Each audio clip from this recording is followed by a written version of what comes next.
Sir ఇది ఈ programme రైతులకు ఎలా యూజ్ అవుతుంది అనుకుంటున్నారు?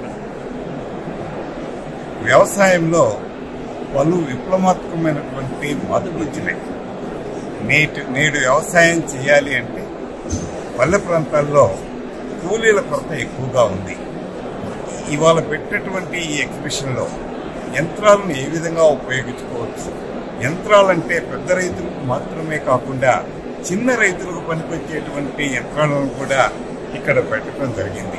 అదేవిధంగా నేల యొక్క ఆరోగ్యాన్ని ఏ విధంగా సంరక్షించుకోవాలి, వరియే కాకుండా ప్రత్యామ్నాయంగా ఏ పంటలు ఉన్నాయి, ఉద్యానవన పంటల్లో ఏ విధమైనటువంటి అవకాశాలు రైతులకు ఉన్నాయి, రైతుల యొక్క ఆదాయం పెంచాలి, ఖర్చును తగ్గించాలంటే ప్రత్యామ్నాయంగా మన రైతాంగానికి ముందు ఉన్నటువంటిది ఉద్యానవన పంటలే.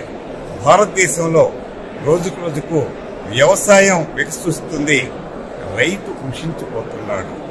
50 సంవత్సరాల క్రితం రైతుకున్నటువంటి ఆర్థిక స్తోమత గాని సమాజంలో ఉన్నటువంటి విలువ గాని ఈ రోజు లేదు.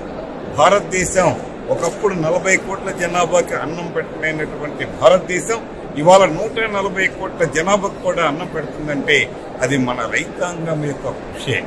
రైతు యొక్క ఆర్థిక పరిస్థితికైనా మెరుగుపరచకపోతే రాబోయే తరంలో భారతదేశం క్లిష్టమైనటువంటి పరిస్థితులను ఎదుర్కొంటుంది. కాబట్టి వ్యవసాయాన్ని సులభతరంగా ఏ విధంగా చేయాలి, వ్యవసాయంలో ఖర్చులు ఏ విధంగా తగ్గించుకోవాలి, ఎగుమతులకు ఉన్నటువంటి అవకాశాలు ఏంటి అనేటువంటిది ఇక్కడ ఈ ఎగ్జిబిషన్ లో కానివ్వండి, ఈ రోజు జరిగినటువంటి కార్యక్రమంలో కానీ నిష్ణాతులు సవివరంగా వివరించారు. దీనివల్ల రైతులకు మేలు చేకూరుతుందని, రాబోయే రోజులలో కూరగాయలు పండ్లు ఇతర దేశాలకు ఎగుమతి చేసి రైతు సంపదను, రైతు ఆదాయాన్ని రెట్టింపు చేస్తారని ఆశిస్తూ మీ నుంచి సెలవు తీసుకుంటున్నాను.